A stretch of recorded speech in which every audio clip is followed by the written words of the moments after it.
नमस्कार, आपका स्वागत है मेरी क्लास में। मैं हूँ गीतिका। हम कर रहे हैं हिंदी साहित्य की तैयारी। हमने आदिकाल की पृष्ठभूमि के रूप में सिद्ध साहित्य, नाथ साहित्य, जैन साहित्य जो कर लिया है।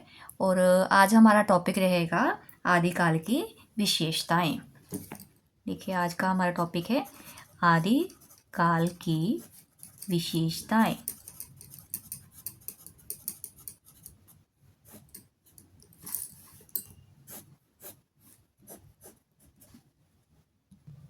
ये जो हमारी आदिकाल की विशेषताएं हैं, ये हम आचार्य शुक्ल के अनुसार पहले करेंगे, ठीक है। फिर उसके बाद मैं आपको थोड़ी बहुत विशेषताएं अलग से भी करवा दूंगी, बट इम्पॉर्टेंट है कि हम आचार्य शुक्ल के अनुसार इन विशेषताओं को कर लें, क्योंकि एग्ज़ाम्स में ये महत्वपूर्ण रहेंगी। तो आचार्य शुक्ल जो हैं, उन्होंने रासो साहित्य को ही जो है ये हिंदी इसका आदिकाल साहित्य की प्रवृत्तियों में स्थान दिया है, ठीक है। उनके अनुसार जो है, जो रासो साहित्य ही है वो आदिकाल में लिया जा सकता है, क्योंकि जो जैन साहित्य है या दूसरे नाथ साहित्य हैं वो धार्मिक साहित्य है, इसलिए उसको हम आदिकाल हिंदी में नहीं रख सकते, ठीक है। उनके अकॉर्डिंग उन्होंने सिर्फ रासो साहित्य के अकॉर्डिंग ही आदिकाल की विशेषताएं बताई हैं। तो पहले हम वो करेंगे, उसके बाद हम अलग से भी विशेषताएं थोड़ी बहुत कर लेंगे, जिससे हम एग्ज़ाम्स में आदिकाल को अच्छे से हैंडल कर पाएंगे, ठीक है। तो लिखिए, सबसे पहले जो हमारी विशेषता रही है आचार्य शुक्ल के अनुसार, उन्होंने रासो साहित्य के अकॉर्डिंग की विशेषताएं बताई हैं। सबसे पहली है हमारी ऐतिहासिकता का अभाव।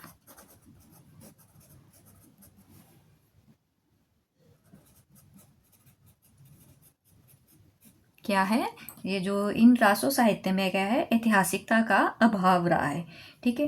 क्योंकि क्या है, इसमें तथ्य कम थे बट कल्पना अधिक थी, ठीक है। तो हमारा क्या है, ये ऐतिहासिकता का अभाव सबसे पहली विशेषता रहेगी।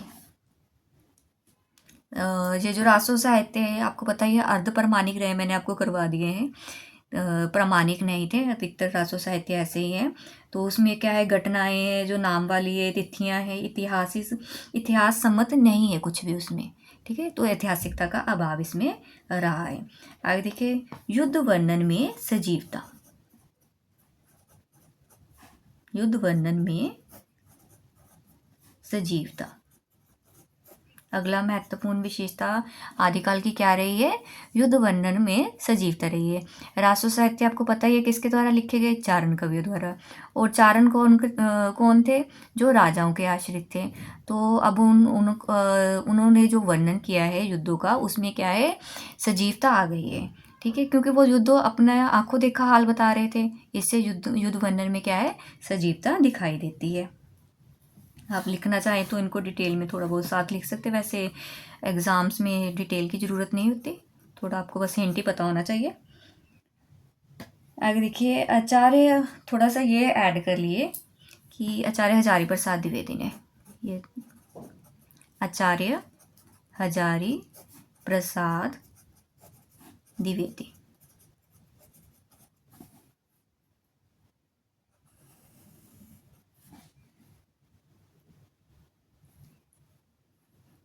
इन्होंने क्या कहा है, इसमें युद्ध वर्णन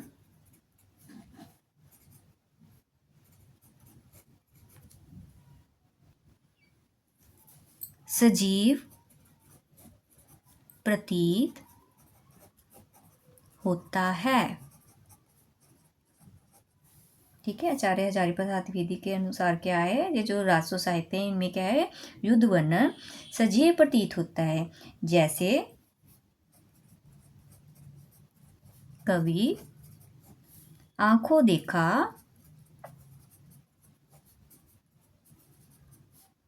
हाल सुना रहा हो।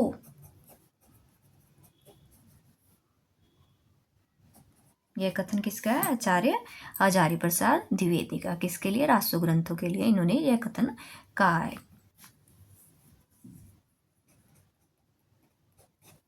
आगे देखिए, प्रामाणिकता में संदेह। प्रामाणिकता में संदेह। अब ये जो रासो ग्रंथ है, ये क्या है, इनकी प्रामाणिकता में संदेह बना रहा है। सबसे जो इम्पोर्टेंट ग्रंथ रहा है पृथ्वीराज रासो इस संपूर्ण आदिकाल में, ठीक है, तो उसकी प्रामाणिकता में भी संदेह रहा है, ठीक है। वो क्या है, वो भी अर्ध प्रामाणिक अब माना जा रहा है। आचार्य शुक्ल ने स्वयं ही उसको एक जाली ग्रंथ बता दिया है। चाहे तो आप लाइन ऐड भी कर सकते हैं कि आचार्य शुक्ल ने क्या कहा है कि पृथ्वीराज रासो के लिए इसके अतिरिक्त और कुछ कहने की जरूरत नहीं है कि यह पूरा ग्रंथ वास्तव में जाली है, ठीक है। इस तरह से प्रमाणिकता में संदेह हो गया। और परमाल रासो को भी आचार्य शुक्ल ने क्या कहा था कि यह एक गूंज मात्र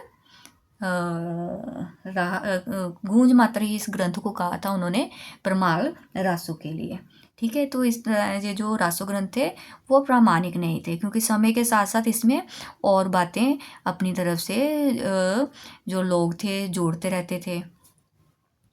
जैसे जो जो परमाल रासो था वो क्या था, वीर गीत था। तो उसमें क्या है, लोग हिंदी हिंदी भाषी के जो लोग थे वो उसको गाते थे। तो उसमें क्या है, समय के साथ साथ चेंज होता गया, इसलिए क्या है वो गूंज मात्र ही रह गया। वास्तव में जो लिखा गया था वो वास्तव में उतना नहीं रह गया, जो एडिशन बाद में ऐड होता गया। तो इस कारण उनकी प्रामाणिकता में संदेह है, प्रामाणिकता संदिग्ध है इन ग्रंथों की। आगे देखिए, वीर एवं श्रृंगार रस की प्रधानता। वीर एवं श्रृंगार रस की प्रधानता, ये विशेषताएं इंपॉर्टेंट रहेंगी क्योंकि क्वेश्चंस इनसे बन जाते हैं। आदिकाल की विशेषताओं से रिलेटेड क्वेश्चंस आ जाते हैं पेपर्स में।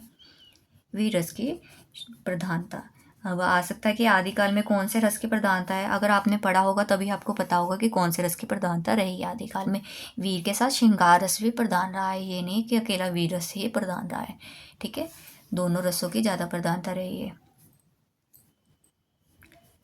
अगला देखिए, वीर रस आपको पता ही है, जो रासो ग्रंथ थे उनमें वीरता के साथ साथ वीरता का तो वर्णन हुआ ही है, बट जो विरह वर्णन हुआ या राजा रानियों का जो वर्णन आता है वो श्रृंगार रस में आ जाता है, ठीक है। इसलिए वीर और श्रृंगार रस की प्रधानता रही है। आगे देखिए, आश्रयदाताओं की प्रशंसा, अब ये भी एक विशेषता है आदिकाल की। आश्रयदाताओं की प्रशंसा, ये भी क्लैरिटी आपको पहले ही होगी। चारण कवि क्या थे, आश्रित थे, ठीक है। किसके आश्रित थे, राजाओं के आश्रित थे, तो उन्होंने उनकी प्रशंसा तो करनी ही थी, ठीक है। उन्होंने बढ़ चढ़कर अतिशयोक्तिपूर्ण राजाओं की प्रशंसा की थी, तो इसमें आश्रयदाताओं की प्रशंसा भी पाई जाती है, ये भी आदिकाल की विशेषता है। ऐतिहासिकता का अभाव भी इसी कारण है, क्योंकि उन्होंने अपने आश्रयदाताओं की प्रशंसा पर ध्यान दिया, झूठे सच्चे तथ्य साथ में जोड़ते रहे ताकि उनको खुश कर सके। आगे देखिए, संकुचित राष्ट्रीयता। संकुचित राष्ट्रीयता, अब क्या है, इसमें संकुचित राष्ट्रीयता भी पाई जाती है। जो राजा थे उनके अपने अपने छोटे छोटे राज्य थे, ठीक है। तो उनका प्यार उन्हें अपने राज्यों के साथ था, उनको आसपास पड़ोस से कोई लेना देना नहीं था, या वो युद्ध भी खुशी मात्र अपनी खुशी के लिए कर लेते थे एक दूसरे के साथ। अब कोई दूसरा अगर विदेशी आक्रमणकारी साथ वाले राज्य पर आक्रमण करता तो भी ये लोग क्या थे, घबराते नहीं थे कि उस पर आक्रमण किया है, ठीक है। ये इनमें एकता नहीं थी, तो इनमें संकुचित राष्ट्रीयता थी। अगर ये साथ में इकट्ठे होकर के रहते, और जैसे अंग्रेज़ों ने इतनी देर हमारे ऊपर शासन किया, क्योंकि इनकी संकुचित राष्ट्रीयता के कारण ही कर सके वो ऐसा, क्योंकि इन लोगों को कोई फ़र्क नहीं पड़ता था, एक पर आक्रमण हो रहा है दूसरा आराम से बैठा रहता था, ठीक है। तो हमारा आज का भविष्य भी चेंज हो सकता था अगर इनकी संकुचित राष्ट्रीयता ना होती तो।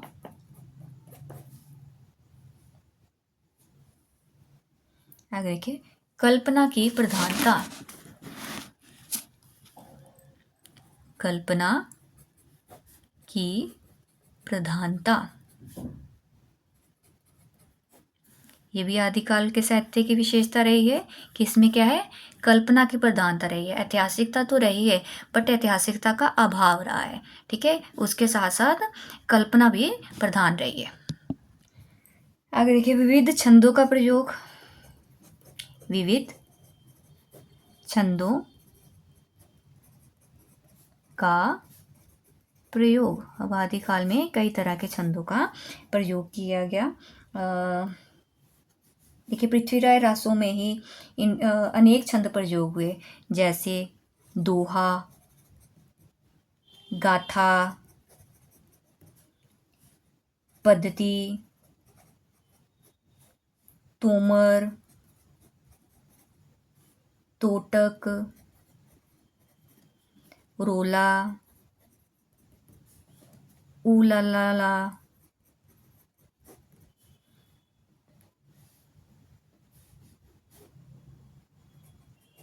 साटक, कुंडलियाँ, और एक और छंद प्रसिद्ध रहा है नाराज। ठीक है, नाराज, दोहा। ठीक है, और नाराज के साथ कुंडलियाँ भी आप लिख लीजिए। कुंडलियाँ आदि ये छंद क्या है, आदिकाल में प्रयोग हुए हैं, कि एक छंद का नहीं प्रयोग हुआ, बहुत सारे छंदों का इसमें प्रयोग हुआ है आदिकाल में। कई बार छंद पूछ लेते हैं ये कौन से काल का है, तो ये जो दोहा है ये क्या है, अपभ्रंश का छंद रहा है। ठीक है, ये भी आप ध्यान में रखना दोहा को, ये आगे चलकर भी मैं आपको बता दूंगी। देखिए पृथ्वीराज रासों में ही कितने सारे छंदों का प्रयोग हुआ था। तो छंदों की विविधता के कारण जो चंद बरदाई थे उनको क्या है, छंदों का सम्राट कहा जाता था। ठीक है, छंदों की विविधता के कारण ही उन्होंने कई प्रकार के छंद प्रयोग किए, इसलिए चंद बरदाई को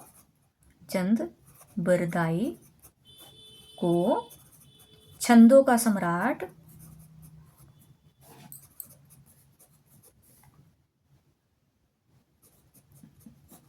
ठीक है, छंदों का सम्राट कहा जाता है। ठीक है, चंद बरदाई को छंदों का सम्राट कहा जाता है क्योंकि इन्होंने कई तरह के छंदों का प्रयोग किया था। आगे देखिए, और ये जो पृथ्वीराज रासो है इनके द्वारा रचित पृथ्वीराज रासो को क्या है, छंदों का अजायब घर। पृथ्वीराज रासो को छंदों का अजायब घर। पृथ्वीराज रासो को क्या है, छंदों का अजायब घर कहा जाता है क्योंकि उन्होंने चंद बरदाई ने बहुत सारे छंदों का प्रयोग इसमें किया था। ये इंपॉर्टेंट रहेंगे दोनों पॉइंट्स, ध्यान में रखना। छंदों का अजायब घर किसे कहा जाता है, पृथ्वीराज रासो को। छंदों का सम्राट किसे कहा जाता है, चंद बरदाई को। ये बात दिमाग में रखना। आगे देखिए भाषा। अब जो आदिकाल की भाषा है उसमें डिंगल पिंगल भाषा महत्वपूर्ण रही है। डिंगल पिंगल भाषा, ठीक है, ये जो रासो साहित्य है हमारा डिंगल पिंगल भाषा में ही लिखा गया था। अब मैंने आपको कितनी बार आगे बता चुकी हूँ वैसे डिंगल पिंगल कैसे बनती है। देखिए अपभ्रंश प्लस राजस्थानी। ठीक है, अपभ्रंश प्लस राजस्थानी मतलब अपभ्रंश के साथ के साथ मिश्रित होकर राजस्थानी का प्रयोग जब होता है तो कौन सी भाषा का जन्म हुआ, डिंगल। इन दोनों के मिलने से कौन सी भाषा बनी, डिंगल। ठीक है, और ये जो डिंगल भाषा है, डिंगल जो चारण कवि है जिन्होंने वीर रस से परिपूर्ण अपना ग्रंथ लिखा है उन्होंने डिंगल भाषा का प्रयोग किया था। ठीक है, ये क्या थी, कर्कश शब्दावली का प्रयोग इसमें होता था क्योंकि युद्धों का वर्णन होता था तो कर्कश शब्दावली किसमें यूज होती थी, डिंगल में। साथ में थोड़ा सा ब्रैकेट में लिखना है तो लिख लीजिए, डिंगल भाषा में क्या थी, शब्दावली कैसी थी, कर्कश शब्दावली। ठीक है, कर्कश शब्दावली के कारण क्या था, इसका प्रयोग आगे जाके कम हो गया था। पिंगल का प्रयोग ज़्यादा होने लगा था क्योंकि वो कर्ण प्रिय शब्दावली थी। ठीक है, अब पिंगल किससे बनी है, अपभ्रंश,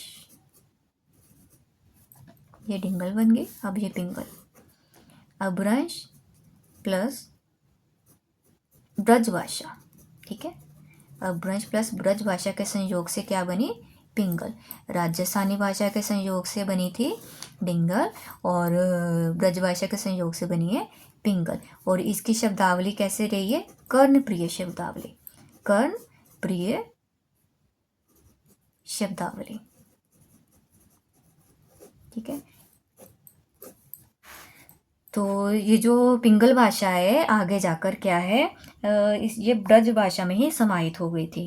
ठीक है। आगे जाके इसने ब्रजभाषा का ही रूप धारण कर लिया था। ब्रज साहित्य ही जो कृष्ण साहित्य वगैरह भक्ति काल में हम देखते हैं, तो इसका प्रयोग आगे चलकर ज़्यादा होने लग गया था। ठीक है, डिंगल भाषा विलुप्त हो गई थी धीरे धीरे, और आगे चल करके ये जो पिंगल भाषा है यही लोकप्रिय हो गई थी।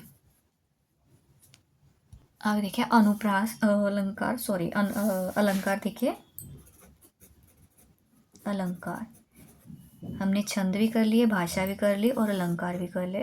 ये महत्वपूर्ण पॉइंट्स रहेंगे, दिमाग में रखना कौन सी भाषा का प्रयोग हुआ है, कौन से छंदों का प्रयोग हुआ है, कौन से अलंकार। देखिए ये जो अलंकार है, अनुप्रास, वक्रोक्ति, वक्रोक्ति, यमक, श्लेष, उपमा, रूपक, उत्प्रेक्षा और अतिशयोक्ति जैसे अलंकारों की प्रधानता रही है।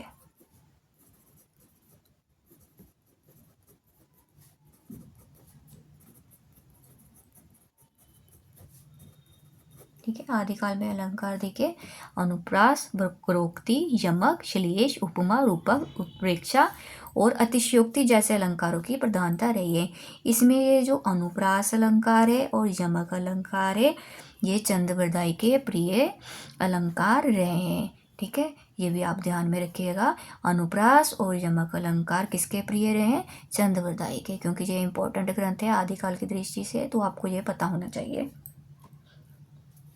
देखिए अब थोड़ी सी अन्य प्रवृत्तियां भी कर लीजिए, ये भी आपको हेल्पफुल रहेंगी। ये हमने आचार्य शुक्ल के अनुसार करी थी, ये जो आचार्य शुक्ल ने बताई है, बट इसके अकॉर्डिंग भी नहीं हमारा काम चल सकता, क्योंकि एग्ज़ाम्स में कहीं से भी पूछ सकते हैं। थोड़ा बहुत आप लिख लीजिए। ये देखिए आदिकाल में प्रमुख 3 प्रवृत्तियां मिलती हैं। आदिकाल में प्रमुख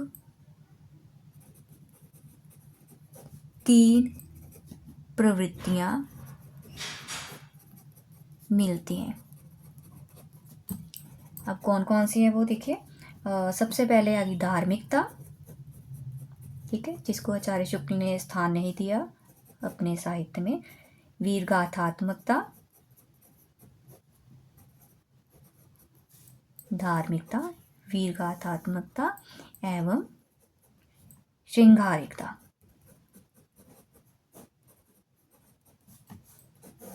ठीक है, ये आ जाता है कि कौन सी प्रवृत्ति प्रधान रही है आदिकाल में।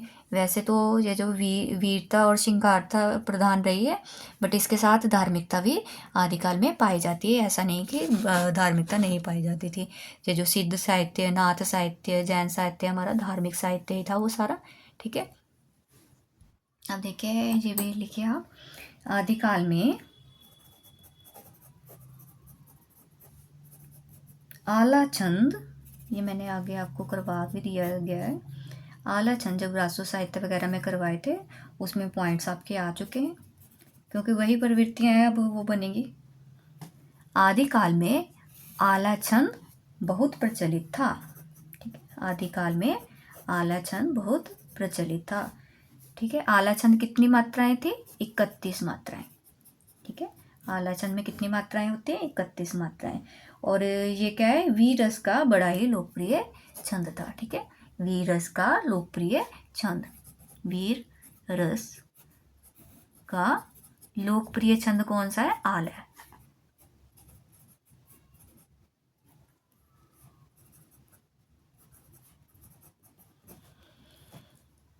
आदिकाल में वीरस का लोकप्रिय छंद, क्वेश्चन आ जाए, आदिकाल में वीरस का लोकप्रिय छंद कौन सा रहा है? आला छंद।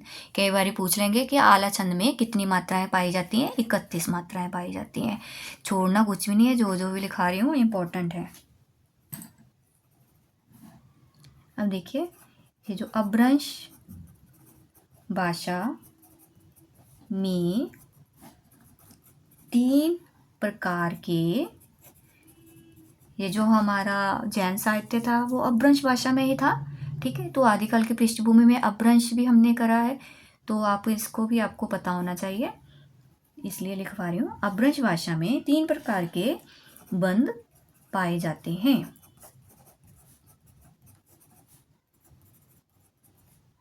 ठीक है, कौन कौन से? दोहा बंध, पदड़िया बंध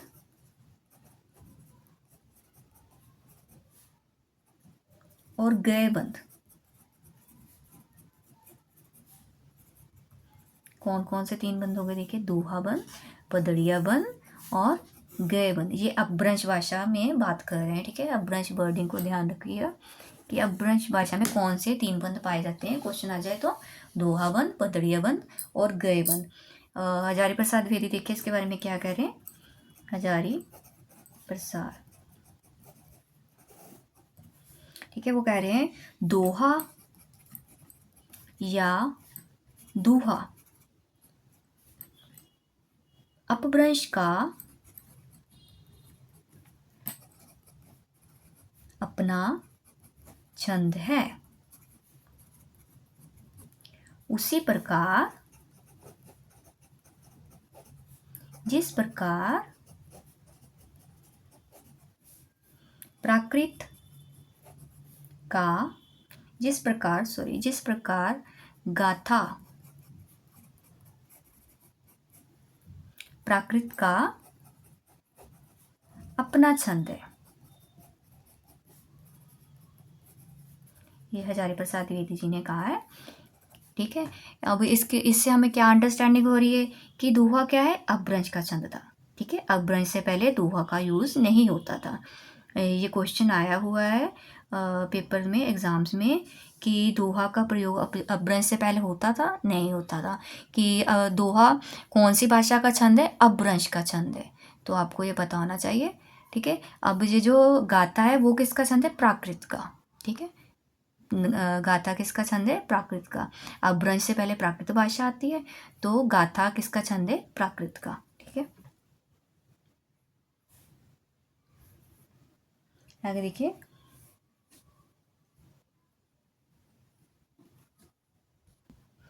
अपभ्रंश का चरित्र काव्य, ये भी इम्पोर्टेंट है सारे, क्योंकि जो आचार्य रामचंद्र शुक्ल जी हैं उन्होंने रासों के अकॉर्डिंग प्रवृत्तियां बताई थी, बट ये भी हमारे आदिकाल के अंदर ही आ रहा है, इसलिए आपको ये नॉलेज होनी बहुत जरूरी है। अपभ्रंश का चरित्र काव्य पदड़िया बंध में लिखा गया है। ठीक है, अपभ्रंश का ये जो चरित्र काव्य है वो किस में लिखा गया है? पदड़िया बंध में लिखा गया है। ठीक है, जैसे चरित्र काव्य मैंने आपको बताए थे जैन कवियों के द्वारा, जैसे स्वयंभू जी के द्वारा लिखा गया पौंचर्यु। ठीक है, वो भी चरित्र काव्य है, राम जी के ऊपर उन्होंने लिखा है। तो ठीक है, चरित्र काव्य में क्या है? चरित्र काव्य जो है पदड़िया बंध में लिखे गए हैं। ठीक है, क्लैरिटी आपको इस बात की?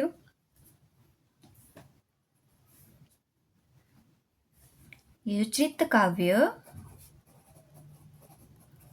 काव्यों में पदड़िया छंद के ये बंद के ये एक ही बात है। चरित्र काव्य में पदड़िया छंद की 8-8 पंक्तियों के बाद, कितनी पंक्ति के बाद? 8-8 पंक्तियों के बाद दत्ता मतलब ठहराव, दत्ता दिया रहता है, जिसे कड़वक कहते हैं।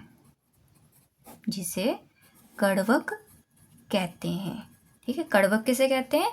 पदड़िया छंद की 8-8 पंक्तियों के बाद, 8 पंक्तियों के बाद क्या आता है? दत्ता आता है, ठहराव आता है, उससे क्या कहते हैं? कड़वक कहते हैं। ठीक है, अब ये जो पदड़िया बंध है ये आगे चलकर हिंदी में किसका रूप धारण किया इसने? चौपाई का। ठीक है, पदड़िया बंध से कौन सा छंद विकसित हुआ था? हमारा चौपाई। ये भी आपको बात बताना चाहिए, ध्यान में रखिएगा अपने, कि पदड़िया बंध से कौन सा छंद विकसित हुआ है? चौपाई। तो इसको इस तरह से भी आप लिख सकते हैं, कई जगह पर आपको ऐसा लिखा मिलेगा इसको देखिए, कड़वक किसे कहते हैं? चौपाई के साथ। ठीक है, पहले मैंने आपको इस तरीके से बताया। अब देखिए, चौपाई के साथ दोहा रखने की पद्धति, दोहा रखने की, चौपाई के साथ दोहा, ठीक है, रखने की पद्धति कड़वक कहलाती है। ठीक है, बात एक ही है, वहां पर क्या है, बदड़िया छंद यूज हुआ है, जहां चौपाई वर्ड यूज हो गया। चौपाई के साथ दोहा रखने की पद्धति कड़वक कहलाती है। चौपाई क्या है? 16-16 मात्राओं का सममात्रिक छंद होता है चौपाई। ठीक है, चौपाई के साथ क्या है, 8-8 पंक्तियों के बाद क्या है, दत्ता दिया रहता है। दत्ता, दत्ता मतलब ठहराव दिया है। ठीक है, उसको क्या कहा है? कड़वक कहा है। चौपाई के साथ दोहा रखा है, उसको क्या है? कड़वक कहा है। अब देखिए, कड़वक के प्रथम प्रयोक्ता सिद्ध कवि सरहप्पा थे।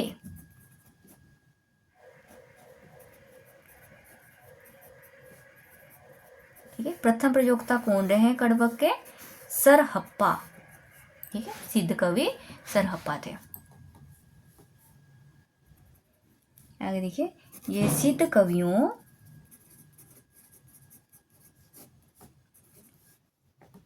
की रचनाएं दो रूपों में मिलती है।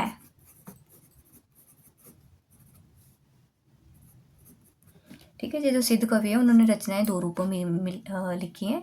एक है दोहा कोश, सॉरी, दो रूपों में उनकी रचनाएं मिलती हैं, दोहा कोश और चर्यापद। ठीक है, दोहा कोश और चर्यापद, उन्होंने दोहे लिखे और पद लिखे। आगे देखिए, दोहों का संग्रह, दोहों का संग्रह दोहा कोश के नाम से प्रसिद्ध है। जो जो सिद्ध हैं उनके द्वारा जो लिखे गए दोहे हैं, उनको जो संग्रह किया गया है वो किस नाम से प्रसिद्ध है? दोहा कोश के नाम से प्रसिद्ध है।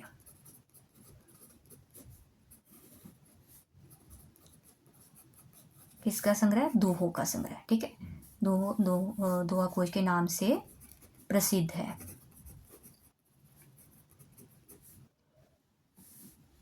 देखिए, इनकी भाषा क्या रही है? ये जो दोहे हैं, इनकी भाषा क्या रही है? भाषा अपभ्रंश रही है, भाषा अपभ्रंश। और इन दोहों में क्या है, क्या पाया जाता है? मतों का खंडन मंडन। ठीक है, दोहों के रूप में ये जो सिद्ध है उन्होंने क्या किया है? मतों का खंडन मंडन किया है। खंडन मंडन की प्रवृत्ति पाई जाती है इन दोहों में। ठीक है, इसमें मतों का खंडन मंडन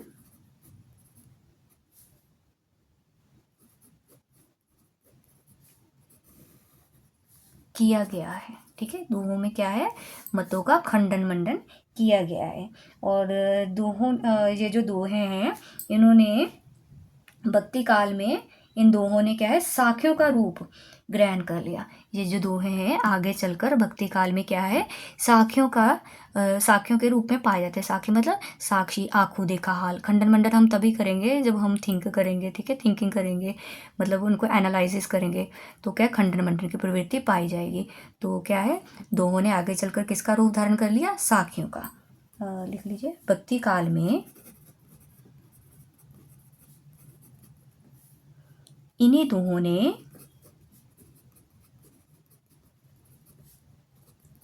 साखियों का रूप ग्रहण कर लिया। ठीक है, दोहों ने किसका रूप ग्रहण कर लिया? साखियों का रूप। ये नॉलेज आपको होनी चाहिए, कहीं से भी क्वेश्चन घुमा के पूछ लेते हैं। अब देखिए, दोहा कोश बता दिया, अब चर्यापद के बारे में अब आप देख लीजिए थोड़ा बहुत। अब ये जो सिद्धों द्वारा रचित जो तो पद है, सिद्धों द्वारा रचित पद,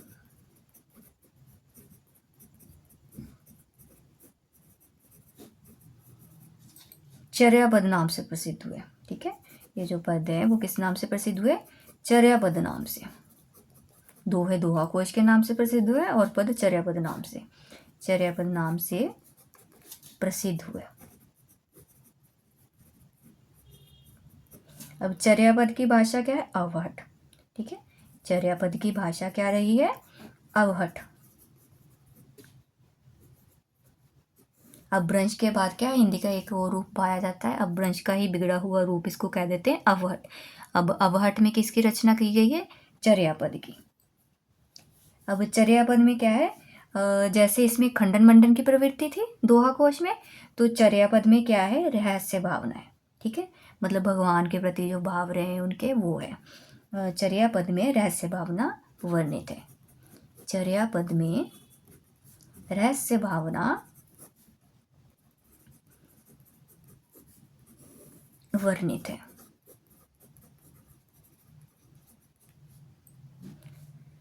अब ये क्या है? चर्यापद ने, जैसे दोहों ने साखियों का रूप ग्रहण किया था, और चर्यापद ने क्या है? शब्दों और वाणियों का रूप। ठीक है, हम शब्द गाएंगे जब भगवान को याद करेंगे, तो क्या है? चर्यापद में उन्होंने शब्दों और वाणियों, देखिए चर्यापदों ने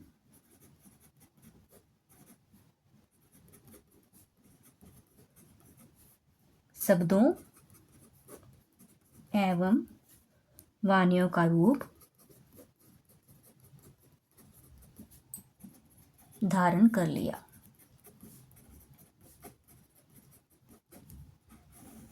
ठीक है, ये रहस्य भावना है इसमें चर्यापद में, और भाषा इनकी अवहट है।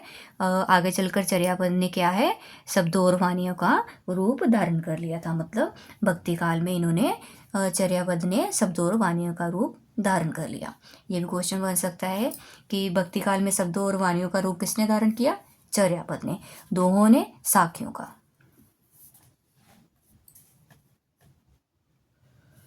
ये जो चर्यापद का असर, देखिए चर्यापद संध्या भाषा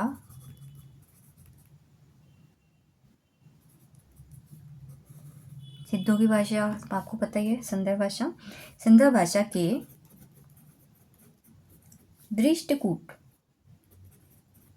दृष्टकूटों में लिखी गई।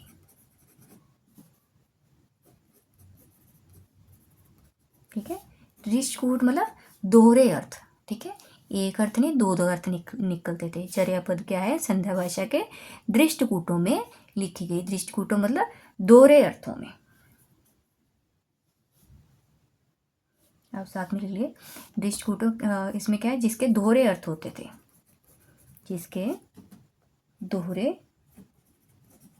अर्थ होते थे।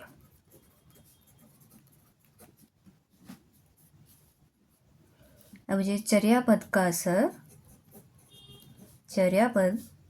असर कबीर दास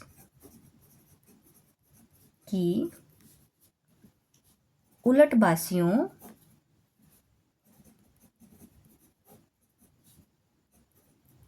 एवं सूर के दृष्टकूट वाले पदों में मिलता है। ठीक है, ये जो कबीर दास की उलटबासियां हैं उसमें भी चर्यापद का असर है, क्योंकि उसके दोहरे अर्थ है, और सूर के दृष्टकूट में भी। ठीक है, किसके? सूर के दृष्टकूट वाले पदों में भी चर्यापद का असर मिलता है। आगे चलकर इन्होंने, जो कबीरदास हैं और सूर जी हैं, इन्होंने इसी से ही प्रेरणा ग्रहण की है, ये कह रहे हैं। एक पॉइंट और देखिए, आप साथ में ये भी ऐड कर लीजिए, मैंने बता तो दिया आपको, लिख लीजिए। सिद्ध साहित्य की भाषा को अपभ्रंश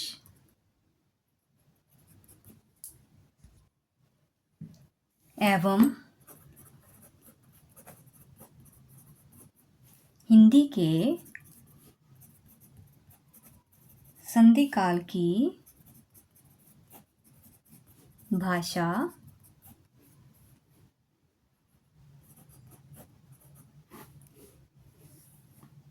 मानी जाती है। सिद्ध साहित्य की भाषा अपभ्रंश एवं हिंदी के संधिकाल की भाषा मानी जाती है। इसलिए इसे संधा भाषा या संध्या भाषा नाम दिया जाता है। ठीक है, मैंने बताया था कि सिद्धों की भाषा को संध्या भाषा कहा जाता है। अब क्यों कहा जाता है ये भी आपको बताना चाहिए।